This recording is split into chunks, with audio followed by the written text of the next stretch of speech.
الاسم تاعي مشاور مصطفى، المزداد بأنقاد وجدة، عمالة وجدة. انايا الابن تاعي مشاور عبد العالي. احنا عايشين في الجالية في الخارج في فرنسا، وكل سنة نجي انا وولادي، ما كاين حتى شي مشكل.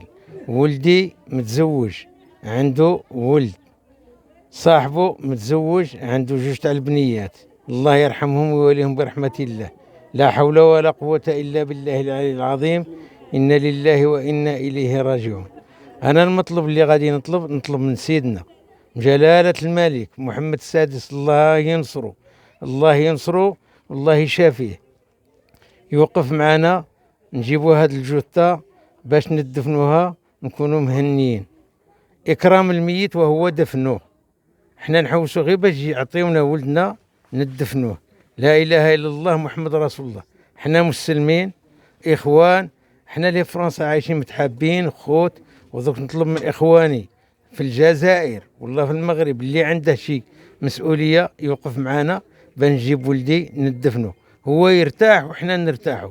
انا جاو بناتي ولادهم غادي يدخلوا يقراو، رجالتهم خدامين جاو بلا خدمه، ولاد بنتي خدامين سمحوا في الخدمه جاو على 4 ايام ولا 5 ايام. زعما قال خالي يكون هنا، خالهم يكون هنا باش يدفنوه.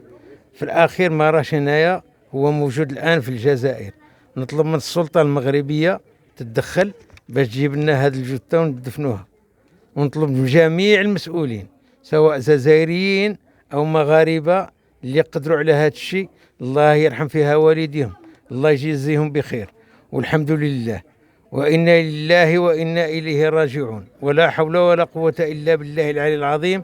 احنا في أوروبا مغاربة، جزائريين، توانسة، ماليين، سينيغاليين، باكستانيين، هنودة، جميع الأنواع نتاع البشر متحابين في بعضياتنا، جوار. عندك شي حاجة يوقف معاك، عنده شي حاجة نوقف معاه، متحابين، ما بينا ما كاين حتى شي مشكل. نصليو مع بعضياتنا، نصوموا، نعيدوا، نفرحوا، عراس، ما كاين حتى شي مشكل. ما كاش الفرق، هذا مغربي، هذا جزائري، هذا تونسي، احنا كلنا عايشين واحد، جسد واحد، ما كانش الفرق. ونتمناو حتى احنا بيناتنا هنا بيننا وبين المغرب والجزائر ما يكونش الفرق. احنا أمة إسلامية وخوت مسلمين.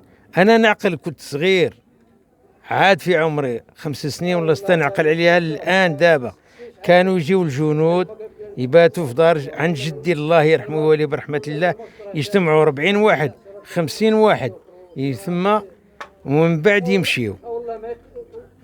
المهم أنا ذوك المطلوب نتاعي اللي نطلبه وهو من السلطة الجزائرية والسلطة المغربية يديروا مجهودهم، يسلموا لنا هذا الجثة ولدي الله يرحمه، الله يرحم جميع الأمة المسلمين. والسلام عليكم.